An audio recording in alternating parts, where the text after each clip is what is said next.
இப்போ தோனி சார் வந்து முதல் வந்து ஒரு 5 இல்லை 6 மேட்ச்க்கு வந்து ஆட மாட்டார்னு வந்து கேள்விப்படுறோம். இன்கேஸ் தோனி சாரே இல்லாத ஒரு சிஎஸ்கே டீம் வந்து எப்படி இருக்கும்? தோனி சார் கேப்டனாக இருக்கும்போது அவர் இந்தியா டீமுக்கு இந்த பிளேயர்ஸ்லாம் செலக்ட் பண்ணும்போது இந்த சீனியர்ஸ் பிளேயர்ஸ்லாம் கொஞ்சம் வழி விடணும், யங்ஸ்டர்ஸ்க்கு வந்து வழி கொடுக்கணும்னு சொல்லியிருந்தாங்க. சில விமர்சனங்களும் வந்து அவர் மேலே வந்துட்டு இருக்கு. ரொம்ப நாளும் வந்து ஆடிட்டு இருக்காரு தோனி சார் அப்படின்னு.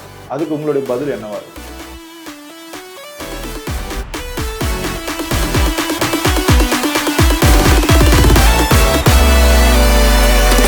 இனிமேட்டு இவ்வளோ ரன்ஸ் அடிக்கலையே அவ்வளோ ரன்ஸ் அடிக்கலையெல்லாம் எதிர்பார்க்கவே தேவையில்லை. அவர் என்ன வேல்யூ ஆட் பண்ணுறாரு ஓவராலாக, what is bringing on to the டேபிள்ன்றதை பார்க்கணும். அந்த 2 மாதம் ஒரு விளையாடுறதே பெரிய விஷயம். ஏன்னா 6 வருஷம் ஆயிடுச்சு அவர் இன்டர்நேஷனல் கிரிக்கெட்லேருந்து ரிட்டையர் ஆகி. எந்த ஒரு பிளேயராவது ஒரு 2 வருஷம் விளையாடுவாங்க அதிகபட்சம். இப்போ சச்சின் வந்து 2013 ரிட்டையர் ஆனார், 14ஓட முடிஞ்சிச்சு அவர். அதே போல் டிராவிட் 2012 வந்து ரிட்டையர் ஆனார், அவரும் ஒரு 1 or 2 இயர்ஸ் விளையாடினார். இந்தியாவை ரெப்ரசென்ட் பண்ணி அவர் 2020 ரிட்டையர் ஆகிட்டார். அவர் ரிட்டையர் ஆகி 6 வருஷம் ஆகுது. பட் அவர் வந்து ஒரு ஃப்ரான்ச்சைஸ்க்காக விளையாடுறாரு. அந்த ஃப்ரான்ச்சைஸ் தான் அந்த சிஎஸ்கே. இருந்தாலும் இந்த ஒரு பாயிண்ட் எல்லாரும் 40 வயசுக்கு மேலே யாரும் விளையாடுறது அந்த அளவுக்கு 41, 42ஓட முடிச்சுட்டாங்க. இவர் என்ன 44 வரைக்கும் விளையாடுறாரு நிறைய பேர் சொல்லலாம். யங்ஸ்டர்ஸ்க்கு வழி விடலாம்னு சொல்லலாம். பட் இருந்தாலும் இவரோட அந்த பிரசன்ஸ் இருக்கு பார்த்தீங்களா, அந்த பிரசன்ஸ் வந்து டீமுக்கு தேவை. சைக்கலாஜிக்கலாக இவர் உள்ளே வந்தார்னா ஆப்போனன்ட் டீம் வந்து ப்ரெஷர் ஆகிடும்.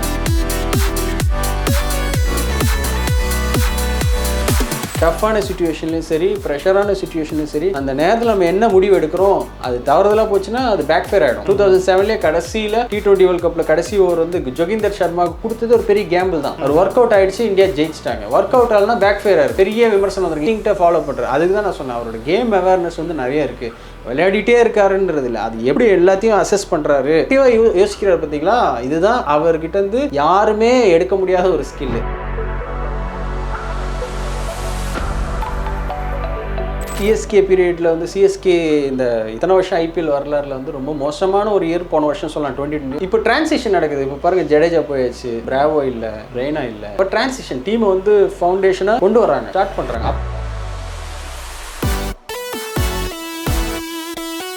கேள்வி வந்து ஒரு எமோஷ்னலாக நம்ம லிங்க் பண்ணி தான் ஆகணும். இது வந்து சிஎஸ்கேன்னு சொன்னாலே டோனினாலே சிஎஸ்கேன்னு எமோஷ்னலாக பாண்ட் ஆகிட்டாங்க மக்கள், ஃபேன்ஸ். வித்தவுட் தோனின்னு சொன்னால் இமேஜினே பண்ண முடியாது. ஃபிட்னஸ் லெவல் நல்லா இருக்குது, ஆனால் அவரால் டெலிவர் பண்ண முடியுமா அப்படின்றது தெரியல. அவர் நினச்சா ஒரு 5 வருஷம் கூட விளையாடலாம்.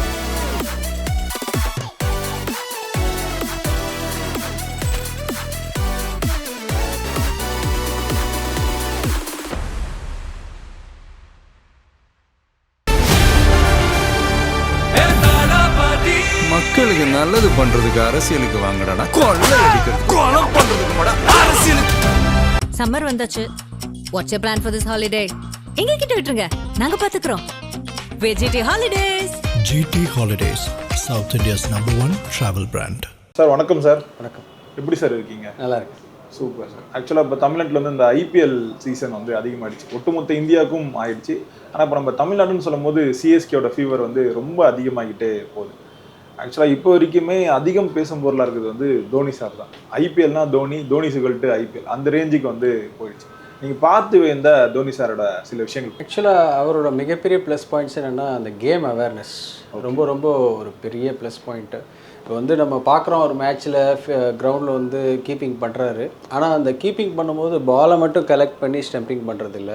அவர் வந்து பிச்சை ரீட் பண்ணுவார், பேட்டர்ஸோட மைண்ட் செட்டை ரீட் பண்ணுவார், மேட்சோட சிச்சுவேஷன் அசஸ் பண்ணுவார். இது எல்லாத்தையும் பண்ணிவிட்டு இதுக்கேற்ற மாதிரி ஃபீல்டு பிளேஸ்மெண்ட் பண்ணுவார், பவுலிங் சேஞ்சஸ்லாம் பண்ணி கொடுப்பார். ஸோ இந்த ஒரு ஸ்கில் இருக்குது பார்த்தீங்களா, இதுதான் ரொம்ப முக்கியமான ஸ்கில்லு. இதுதான் நான் வியந்து பார்த்த ஸ்கில். அதுக்கப்புறம் அவரோட கீப்பிங் ஸ்கில், அவரோட ஃபினிஷிங் ரோல் அதெல்லாம் எடுத்தது. முக்கியமாக இந்த மாதிரியான ஒரு விஷயங்கள் வந்து நிறைய கிரிக்கெட்டர்ஸ் இருக்காங்க, விளையாடுறாங்க. ஆனால் அதில் பர்ஃபெக்டாக பண்ணக்கூடிய ஒரு நம்பர் 1 கிரிக்கெட்டராக தோனி இருக்கார். Okay sir. ஆக்சுவலாக அது ஐபிஎல் ஸ்டார்டிங் ஆனதுலேருந்து இப்போ வரைக்குமே அவருக்கான அந்த மாஸ் வந்து குறைஞ்ச பாடே வந்து இல்லை. அது இந்த நாளுக்கு நாள் வந்து அதிகமாகிட்டே தான் போகுது. ஆக்சுவலாக இந்த மேட்சுக்கு எப்படி சார் தோனி சாருக்கு நடக்குது? ஆக்சுவலாக வந்து சிஎஸ்கேயோட ஃபேன்ஸ் தான் அதுக்கு முக்கியமான காரணம். ஏன்னா தமிழ்நாட்டில் சென்னையில் அவரை ஃபாலோ பண்ணாதவங்களே இல்லைன்னு தான் சொல்லலாம். அந்த அளவுக்கு வந்து ஃபேன்ஸ் வந்து சிஎஸ்கே மேலேயும் தோனி மேலேயும் அந்தளவுக்கு மிகப்பெரிய ஒரு லவ் வச்சுருக்காங்க.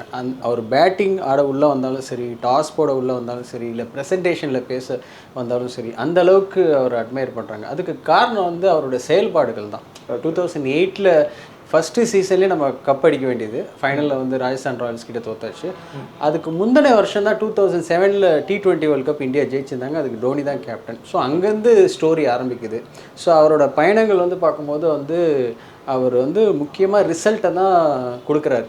அவர் வந்து சொல்லக்கூடிய ஒரு விஷயம் வந்து நான் ரிசல்ட்டை பார்க்க மாட்டேன், ப்ராசஸ்ஸை தான் பார்ப்பேன். ஆனால் அவர் ஒரு ரிசல்ட் ஓரியன்டாக பர்சனாக இருக்கார்.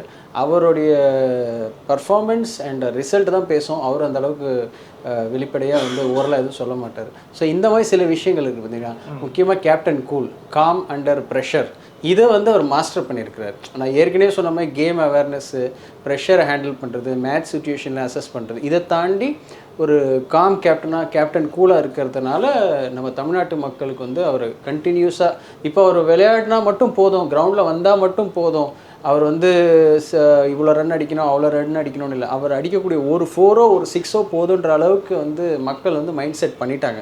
ஓகே, 2020 மேட்சாக இருந்தாலும் அவர் ஆடக்கூடிய ஒரு பால்ஸ் வந்துன்னா ஒரு 7 பாலோ 8 பாலோ, அதில் ஒரு 2 4 ஒரு 2 6 இல்லை ஒரு 6 அடிச்சாலே கொடுத்த காசுக்கு ஹாப்பின்னு கிரவுண்டில் வந்து பார்க்குறவங்க இருக்காங்க, வீட்லேயும் பார்க்குறவங்க இருக்கிறாங்க. ஓகே. ஸோ அந்த அளவுக்கு வந்து ஃபேன்ஸ் வந்து அவர் மேலே ஒரு பெரிய, முன்னாடிலாம் வந்து பார்த்திங்கன்னா கிரிக்கெட் வந்து வீட்டில் இருக்கக்கூடிய கிட்ஸ் மட்டும் பார்ப்பாங்க, இந்தியா டீம் விளையாடக்கூடிய மேட்சஸ்லாம். இப்போ இந்த ஐபிஎல் வந்ததுக்கப்புறம், சிஎஸ்கே வந்ததுக்கப்புறம், முக்கியமாக ஃபேமிலியில் இருக்கக்கூடிய ஹோம் மேக்கர்ஸு, வயசானவங்க எல்லாருமே ஃபாலோ பண்ணுறாங்க. அது வந்து ஒரு மிகப்பெரிய ஒரு விஷயமாச்சு. ஸோ இதனால தான் மக்கள் வந்து இவர் வந்து அந்த அளவுக்கு விரும்புகிறாங்க, நேசிக்கிறாங்கன்னு சொல்லலாம். Okay sir. ஆக்சுவலாக இப்போ தோனி சார் கிரிக்கெட்டை தாண்டி அது வந்து இப்போ அது ஸ்டேடியம்குள்ளே என்ட்ரி ஆகும்போது ஒரு கான்செப்ட் மாதிரி வந்து மாறிடுச்சு. அவருக்காக அந்த சாங் போடுறதா இருக்கட்டும், இப்போ நீங்கள் சொன்ன மாதிரி கேப்டன் கூல் தான் சார்.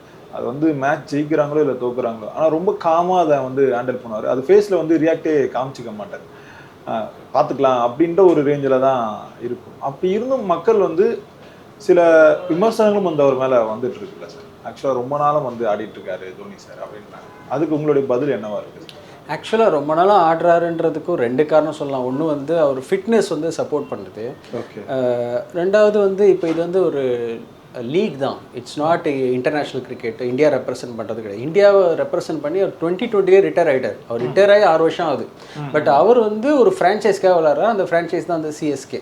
அவரை யாரும் நிறுத்த போகிறது கிடையாது. ஏன்னா ஃப்ரான்ச்சைஸ் சிஎஸ்கே வந்து அவர் எப்போ டிசைட் பண்ணுறாரோ அது வரைக்கும் விளையாடலான்னு சொல்கிறாங்க. பட் இருந்தாலும் இந்த ஒரு பாயிண்ட் எல்லாரும் 40 வயசுக்கு மேலே யாரும் விளையாடுறதுல அந்த அளவுக்கு 41 42 முடிச்சுட்டாங்க. இவர் என்ன 44 வரைக்கும் விளையாடுறாரு நிறைய பேர் சொல்லலாம், யங்ஸ்டர்ஸ்க்கு வழி விடலான்னு சொல்லலாம்.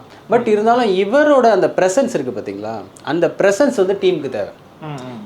சைக்கலாஜிக்கலாக இவர் உள்ளே வந்தார்னா ஆப்போனன்ட் டீம் வந்து ப்ரெஷர் ஆகிடுவாங்க. சைக்கலாஜிக்கலாக இவர் வந்து இந்த ட்ரெஸ்ஸிங் ரூம்லேயோ இல்லை டக் அவுட்லேயோ 11லேயோ இருந்தால் டீம் மெம்பர்ஸ் வந்து ஒரு கான்ஃபிடன்ஸ் லெவல் அதிகமாக பூஸ்ட் ஆகிடும்.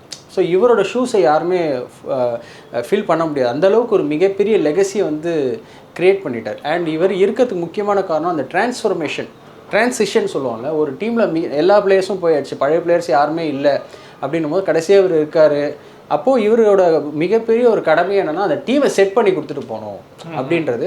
அண்ட் இவர் விளையாடக்கூடிய இன்னொரு விஷயம் என்னென்னா, நான் என்ஜாய் பண்ணுறேன் கிரிக்கெட்டை, நான் சின்ன வயசில் எப்படி விரும்பி கிரிக்கெட்டை பார்த்தணும் விளையாடணும், அந்த மாதிரி நான் வந்து இப்போ இந்த கிரிக்கெட்டை வந்து அந்தளவுக்கு என்ஜாய் பண்ணுறேன். ஸோ அதனால் நான் விளையாடுறேன். வெளியில் இருக்கவங்க 1008 சொல்லலாம், ஏன் 40 வயசுக்கு மேலே விளையாடிட்டு இருக்காரு, ஏன் யங்ஸ்டர்ஸ்க்கு வந்து வழி கொடுக்க மாட்டேங்கிறாரு, ஏன் இன்னும் வந்து தொடர்ந்து விளையாடிட்டே இருக்காரு. ஒவ்வொரு சீசனில் நம்ம பார்க்குறோம், வெளியிலேருந்து மீடியாவில் இருக்கவங்க சொல்லுவாங்க, இல்லை யாராவது கமெண்டேட்டர்ஸ் கூட சொல்லுவாங்க, கிரிட்டிசைஸ் பண்ணுவாங்க.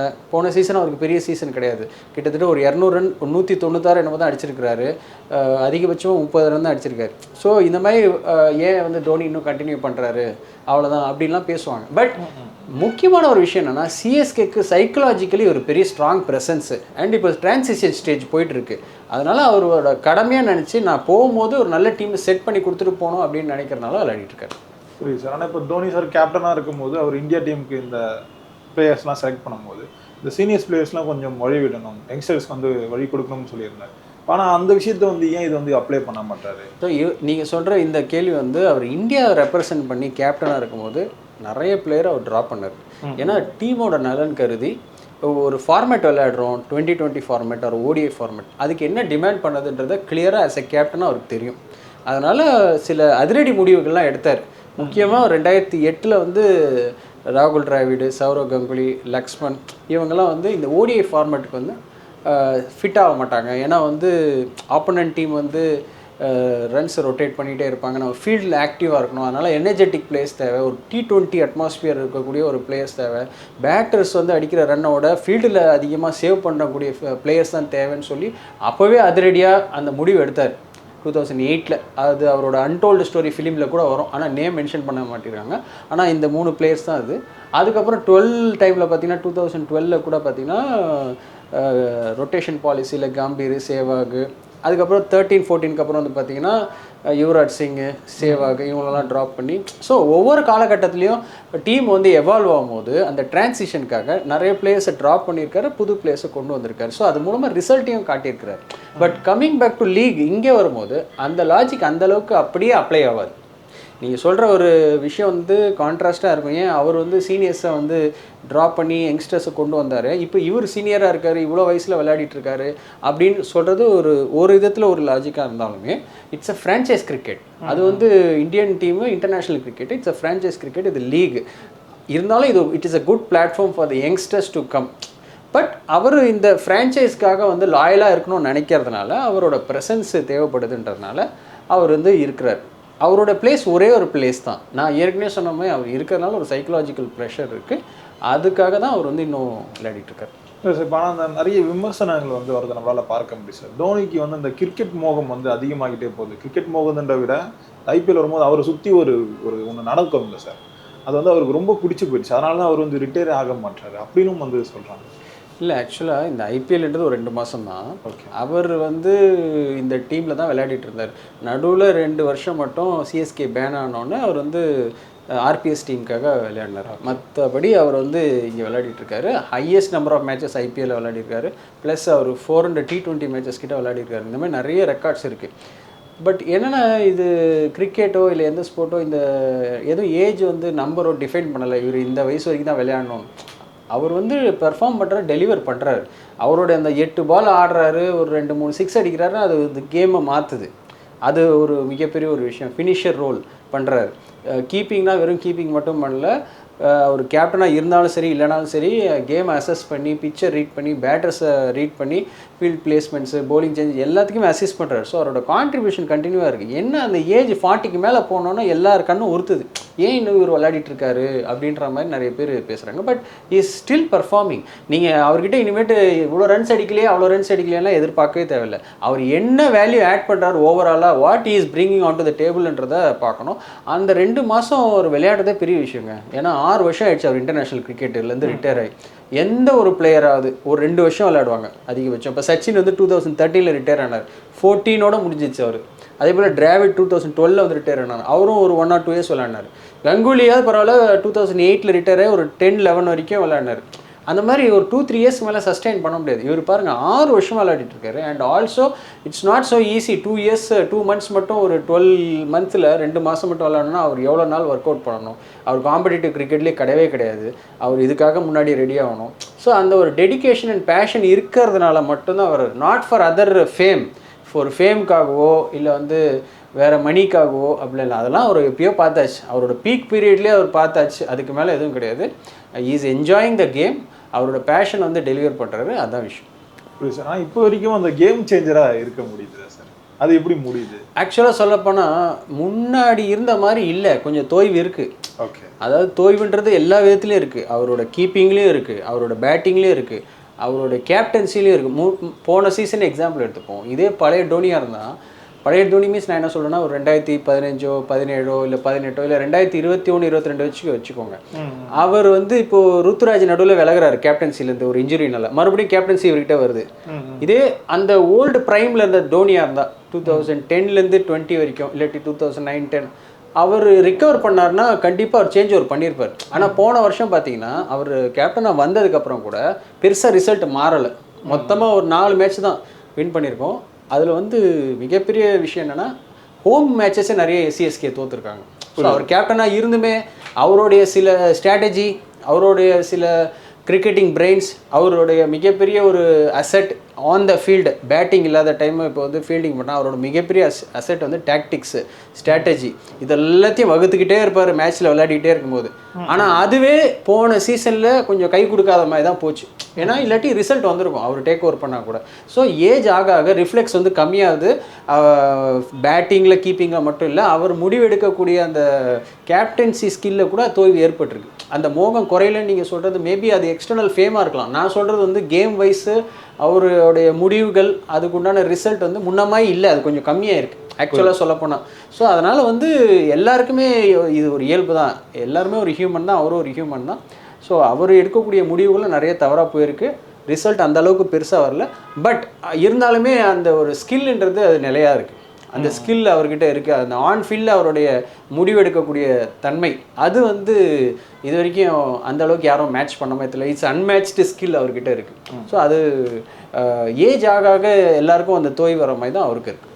புரியுது சார். இப்போ தோனி வந்து கேப்டன்சியில் வந்து பெஸ்ட்டா, இல்லை பேட்டிங் வைஸ் வந்து பெஸ்ட்டா, இல்லை கீப்பிங் வைஸ் வந்து பெஸ்ட்டா சார்? ஆக்சுவலாக உள்ளே வந்த உடனே அவர் பேர் எடுத்தது பேட்டிங் தான். 2004 2 செஞ்சுரி, ஒன்று பாகிஸ்தான் இன்னொன்று ஸ்ரீலங்கா. அவர் நிலை நிறுத்தினது வந்து பேட்டிங். அப்போ தான் நம்ம அந்த ஹெலிகாப்டர் ஷாட்லாம் பார்த்தோம் 20 இயர்ஸ் முன்னாடி. அப்போ வந்து அவரோட கேப்டன் பற்றி நமக்கு தெரியாது. அதே போல் கீப்பிங் ஆவரேஜாக நார்மலாக பண்ணிட்டு இருந்தார். ஃபஸ்ட்டு பேட்டிங் தான் அவர் எஸ்டாப்ளிஷ் பண்ணிச்சு. அதுக்கப்புறம் தான் வந்து கேப்டனாக 2007 வேர்ல்ட் கப் T20 போனோடனே அவர் கேப்டனாக எமர்ஜ் ஆனார். ஸோ ரேட் பண்ணணும்னா ஃபஸ்ட்டு கேப்டன் தான், அதுக்கப்புறம் வந்து ஃபினிஷர், அதுக்கப்புறம் கீப்பர். ஸோ கீப்பிங்லேயே வந்து பார்த்தீங்கன்னா இப்போது ஒரு சிலர் கீப்பிங் பண்ணுறாங்க, பெஸ்ட்டான keepers Adam Gilchrist, Kumar Sangakkara, இது மாதிரி நிறைய பேர் இருக்காங்க. அவங்களாம் வந்து பார்த்தீங்கன்னா ட்ரெடிஷ்னலாக விக்கெட் கீப்பிங் ஸ்கில்லாக பண்ணுவாங்க. இவர் என்னன்னா இவர் கையை வச்சுட்டே இருப்பார். அதில் கூட அவர் நிறைய விஷயங்கள் வந்து மாஸ்டர் பண்ணியிருக்கிறாரு. ட்ரெடிஷ்னலாக விக்கெட் கீப்பிங் ஸ்கில் இல்லாமல் கையை பக்கத்துலேயே வச்சு டப்புன்னு அடிச்சிடுவார். இப்படி வந்து இப்படி பண்ண மாட்டாங்க. அதுக்கு வந்து கீப்பிங்லேயும் சில மூமெண்ட்ஸ் இப்படி எடுத்து இப்படி பண்ணுறதெல்லாம் இருக்குது. அது நிறைய பேர் அதுக்கு ப்ராக்டிஸ் ஆகிருப்பாங்க. ஆனால் இவர் வந்து அதுலேயுமே இப்படியே வச்சுட்டு இருப்பார், டக்குன்னு இப்படி அடிச்சிடுவார். அது மைக்ரோ செகண்டில் ஸ்டம்பிங் ஆகிடும். அதே போல் த்ரோ யாராவது அடித்தாங்கன்னா அது பிடிச்சி இப்படி பேக்கில் அடிப்பார். ஸோ இந்த மாதிரி சில விஷயங்கள்லாம் பண்ணது. ஸோ ஃபஸ்ட்டு வந்து கேப்டன் தான், அடுத்து பேட்டிங்கு, அடுத்து வந்து கீப்பிங்கு. கேப்டனை வந்து யாராலையும் ஒன்றும் பண்ண, ஏன்னா அந்தளவுக்கு 5 டைட்டில் வச்சிருக்காரு. அப்புறம் ஐசிசி டோர்னமெண்ட் எல்லாத்தையும் வின் பண்ணியிருக்கிறாரு. முக்கியமாக அவருடைய ஸ்கில்லை வந்து காம்னஸ் அண்டு அவர் கூலாக இருக்கிறது. டஃப்பான சுச்சுவேஷன்லையும் சரி, ப்ரெஷரான சுச்சுவேஷன்லையும் சரி, அந்த நேரத்தில் நம்ம என்ன முடிவு எடுக்கிறோம் அது தவறுதலாக போச்சுன்னா அது பேக்ஃபயர் ஆகிடும். 2007 கடைசியில் T20 வேர்ல்ட் கப்பில் கடைசி ஓவர் வந்து ஜோகிந்தர் சர்மாவுக்கு கொடுத்தது ஒரு பெரிய கேம்பிள் தான். அவர் ஒர்க் அவுட் ஆகிடுச்சு, இந்தியா ஜெயிச்சிட்டாங்க. ஒர்க் அவுட் ஆகலன்னா பேக்ஃபயர் ஆகிருக்கும், பெரிய விமர்சனம் வந்திருக்கு, ஏன் இவருக்கு போய் ஓவர் கொடுத்தாங்க அப்படின்னு. ஸோ அவர் வந்து அவரோட இன்ஸ்டிங்க்டை ஃபாலோ பண்ணுறாரு, அவர் வந்து டேட்டாவை ஃபாலோ பண்ணல, அவரோட இன்ஸ்டிங்க்டை ஃபாலோ பண்ணுறாரு. அதுக்கு தான் நான் சொன்னேன் அவரோட கேம் அவேர்னஸ் வந்து நிறைய இருக்குது. விளையாடிட்டே இருக்காருன்றது இல்லை, அது எப்படி எல்லாத்தையும் அசஸ் பண்ணுறாரு. இந்த நேரத்தில் இதை பண்ணலாம், இவரை பயன்படுத்தலாம், இந்த மாதிரி பவுலர்கிட்ட கொடுக்கலாம், இந்த மாதிரி ஃபீல்ட் செட் பண்ணலாம், ப்ரோஆக்டிவாக யோசிக்கிறார். பார்த்தீங்களா, இதுதான் அவர்கிட்டருந்து யாருமே எடுக்க முடியாத ஒரு ஸ்கில்லு. இந்த ஸ்கில்லுனால்தான் அவர் நம்பர் 1ல் இருக்கார். அவருக்கு வந்து முக்கியமாக கேப்டன் தான் ஃபஸ்ட்டு.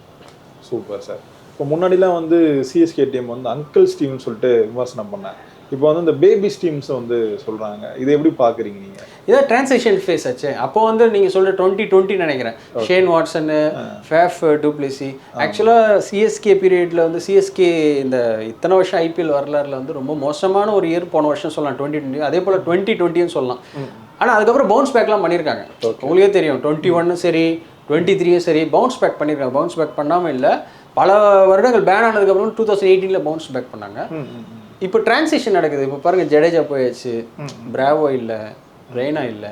இப்போ டிரான்சிஷன் டீமை வந்து ஃபவுண்டேஷனாக கொண்டு வர்றாங்க, ஸ்டார்ட் பண்ணுறாங்க. அப்போ வந்து என்ன பண்ணுறாங்க, இப்போ ஒரு கம்பெனியில் யாருமே எல்லாம் இப்போ ரிட்டையர் ஆகிட்டாங்க, புதுசாக எம்ப்ளாயிஸ் எடுப்பாங்கள்ல, அந்த மாதிரி நிறைய பேர் வந்து வெளியே போயிட்டாங்க. அப்போது புதுசாக எடுத்திருக்காங்க. பிரசாந்த் வீர், கார்த்திக் சர்மா, இந்த மாதிரி யங்ஸ்டர்ஸு. இப்போ சஞ்சு சாம்சன் எடுத்து ஜடேஜா வெளியே விட்டுருக்காங்க. அப்புறம் டூபே கொஞ்சம் செட்டில் ஆகிட்டு வர்றாரு. ஆயுஷ் மாத்ரே நல்லா விளையாடிட்டு இருக்காரு. கேப்டன் ருத்ராஜ் நல்லா விளையாடிட்டு இருக்காரு. ஸோ இது வந்து யங் ஏஜில் இருக்காங்க எல்லாருமே. அதனால் பேபிஸ்ன்னு நம்ம சொல்லிட்டோம். யாரும் வந்து 20 கீழே இல்லை, யாரும் வந்து சூரியவன்ஷியமே ஏஜில் இல்லை, எல்லாம் 20+ அண்ட் மெச்சூர்டு பிளேயர்ஸ் இருக்காங்களா, எக்ஸ்பீரியன்ஸ் பிளேயர்ஸ். சஞ்சு சாம்சன் போதுங்க, அவரே வந்து எவ்வளோ வருஷம் விளையாடிட்டு இருக்காரு. Okay sir. இப்போ சிஎஸ்கே வந்து 5 முறை வந்து கோப்பையை வந்து வென்றிருக்காங்க. இப்போ அதே மாதிரி எம்ஐஎம் வந்து 5 முறை வந்து கோப்பையை வந்து வென்றிருக்காங்க. இந்த முறை யார் வந்து ஜெயிப்பாங்கன்னு நினைக்கிறீங்க சார்? ஆக்சுவலாக 2 பேரில் கேட்குறேன். இந்த 2 பேரில் நீங்கள் சொல்கிறத பார்த்தா சிஎஸ்கே சொல்லணும்னு ஆசையாக இருக்குது, பட் டிரான்சிஷன் ஃபேஸில் இருக்காங்க. அதுவும் இல்லாமல் இன்ஜுரி வந்து ஒரு வருத்தத்துக்குரிய ஒரு விஷயம். இப்போ தோனிக்கே வந்து காஃப் இன்ஜுரி ஆகிடுச்சு. அவர் ஒரு 5-6 மேட்ச் இருக்க மாட்டார், ஒரு 2-3 வாரம். அவர் பெர்ஃபார்ம் பண்ணுறாரோ இல்லையா, அவர் உள்ளே இருந்தாலே ஒரு ஆடட் அட்வான்டேஜ், மேட்ச் ரிசல்ட்டு ஜெயிச்சிருவாங்க. அதே போல் எல்லிஸ் அவரும் வந்து இன்ஜுரினால மாட்டிக்கிட்டார். அண்ட் டெவல் பிரேவிஸ், 3 பேருமே மெயினான பிளேயர். ஸோ இதை ஏன் நான் இப்போ இதை சொல்கிறேன்னா, முதல்ல எந்த டீம் 4-5 மேட்ச் கண்டினியூஸாக வின் பண்ணுறாங்களோ இட்ஸ் அன் ஆடட் அட்வான்டேஜ். ஏன்னா 4 மேட்ச் நீங்கள் வின் பண்ணி வச்சுக்கிட்டிங்கன்னா எப்படி நடுவில் தோப்பாங்க. இப்போ 4 மேட்ச் 3 மேட்ச் தோத்துட்டாங்க ஃபஸ்ட்டேனா, அதுக்கப்புறம் வரக்கூடிய மேட்சஸ் தோக்கும் போது ப்ரெஷர் ஆட் ஆகினா பவுன்ஸ் பேக்கே பண்ண முடியாமல் போய்டும். அது அந்த லூசிங் மொமெண்டம்லேயே போயிடுவாங்க. அதனால் இப்போ இது வந்து சிஎஸ்கேக்கு ஒரு சின்ன செட்பேக்காக இருக்குது. ஸோ சிஎஸ்கே மேபி இப்போது 3-4 மேட்சஸ் கண்டினியூஸாக வின் பண்ணிட்டாங்கன்னா CSK will have the age, இல்லாட்டி கஷ்டம். ஆனால் இந்த பக்கம் மும்பை வந்து பார்த்தீங்கன்னா நம்ம Suryakumar Yadav world cup winning captain இருக்காரு, ஹர்திக் பாண்டியா இருக்காரு, ரோஹித் சர்மா இருக்காரு. ஆனால் ஒன்று அவங்களுக்கு என்ன பெரிய மைனஸ்னா, மும்பை இந்தியன்ஸோட வரலாறு எடுத்து பார்த்தீங்கன்னா முதல் 5-6 மேட்ச் உதவாங்குவாங்க. அவங்க எவ்வளோ வாட்டி கப் அடித்தாலும் அது என்னமோ அவங்களுக்கு அந்த ஒரு ராசி இருக்குது. 5-6 மேட்சஸ் வந்து தொடர்ந்து தோற்றுருவாங்க. இந்த வாட்டி அந்த அந்த ஒரு விஷயத்தை வந்து பிரேக் பண்ணணும்னு நினைப்பாங்க. ஸோ இப்போதைக்கு பார்க்கும்போது மும்பை இந்தியன்ஸ்க்கு ஆன் பேப்பரில் கொஞ்சம் ஸ்ட்ராங்காக இருக்காங்க. ப்ரொவைடட் அவங்க மறுபடியும் அந்த சர்க்கிளை கொண்டு வந்தாங்கன்னா அவங்களுக்கும் ப்ரெஷர் இருக்கும். 50-50 தான் சொல்லலாம். ஓகே சார், இப்போ தோனி சார் வந்து முதல் வந்து ஒரு 5 இல்லை 6 மேட்ச்கள் வந்து ஆட மாட்டார்னு வந்து கேள்விப்படுறோம். இன்கேஸ் தோனி சாரே இல்லாத ஒரு சிஎஸ்கே டீம் வந்து எப்படி இருக்கும்? ஆக்சுவலாக இந்த ஒரு கேள்வி வந்து ஒரு எமோஷ்னலாக நம்ம லிங்க் பண்ணி தான் ஆகணும். ஏன்னா வந்து சிஎஸ்கேன்னு சொன்னாலே டோனினாலே சிஎஸ்கேன்னு எமோஷ்னலாக பாண்ட் ஆகிட்டாங்க மக்கள், fans. Okay, not only in Chennai, Tamil Nadu, across the country, across the world. So நிறைய பேர், எவ்வளோ மில்லியன் ஃபாலோவர்ஸ் இருக்காங்க. இது வந்து ஒரு எமோஷ்னலான ஒரு மூமெண்ட் தான். வித்தவுட் தோனின்னு சொன்னால் இமேஜினே பண்ண முடியாது அந்த அளவுக்கு ஒரு. பட் ஆனால் அவருடைய பங்களிப்பு வந்து கண்டிப்பாக இருக்கும். If not as a player, ஒரு மென்டராக இருக்கலாம். இல்லாட்டி அவர் நினச்சா ஒரு அடுத்து ஒரு 5 வருஷம் கூட விளையாடலாம். அவர் ஏஜை விட்டுருங்க, அவருடைய ஃபிட்னஸ் லெவல் நல்லா இருக்குது. ஆனால் அவரால் டெலிவர் பண்ண முடியுமா அப்படின்றது தெரியல. ஆக்சுவலாக அவரோட பாடி தான் டிசைட் பண்ணும். ஓகே, அவர் டிசைட் பண்ணதோட அவர் பாடி ஃபிட்னஸ் தான் டிசைட் பண்ணும். மற்றவங்க யாரும் டிசைட் பண்ண முடியாது. ஆனால் அவர் நினைச்சாருன்னா விளையாடலாம். ஆனால் நான் என்ன சொல்கிறேன்னா, அவர் ஒரு இம்பேக்ட் பிளேயராக கூட யூஸ் பண்ணிக்கலாம், வெறும் பேட்டிங் மட்டும். ஆனால் அவ்வளோ பெரிய பிளேயர், அவ்வளோ ஸ்டேச்சரில் இருக்கக்கூடிய பிளேயர், இவ்வளோ பெரிய லெகசியை கிரியேட் பண்ண பிளேயரை வெறும் இம்பேக்ட் பிளேயராக லிமிட் பண்ணால் அது அவருக்கு மரியாதை இல்லை. அவரை கொண்டு வந்து வெறும் இம்பாக்ட் பிளேயராக விளையாட வைக்கலாம், 5 வருஷம் கூட விளையாட வைக்கலாம், ஏன் 10 வருஷம் கூட விளையாட வைக்கலாம். அவர் 8 பால் ஆட போகிறார், 10 பால் ஆட போகிறாரு, 20 ஓவர்ஸ் ஆட போகிறது கிடையாது, அப்படி பண்ணலாம். ஆனால் அவரோட ஸ்டேச்சர்ஸ்க்கு அது அழகில்லை. மேபி அப்படி ஏதாவது கொஞ்சம் நடந்தால் டோனி ஃபேன்ஸ்க்கும் சிஎஸ்கே ஃபேன்ஸ்க்கும் அது ட்ரீட் தான். அவரை பார்த்தா போதும், அவ்வளோதான் எல்லாருமே நினைக்கிறாங்க. அதுக்காக தான் ஸ்டேடியத்துக்கு வராங்க, அதுக்காக தான் டிவிலையும் பார்க்குறாங்க. பொறுத்திருந்து பார்க்கலாம். ரொம்ப நன்றிகள் சார், நிறைய விஷயங்களை வந்து பேசியிருக்கீங்க. நேரம் கொடுத்துக்கிறது நன்றி சார். தேங்க்யூ.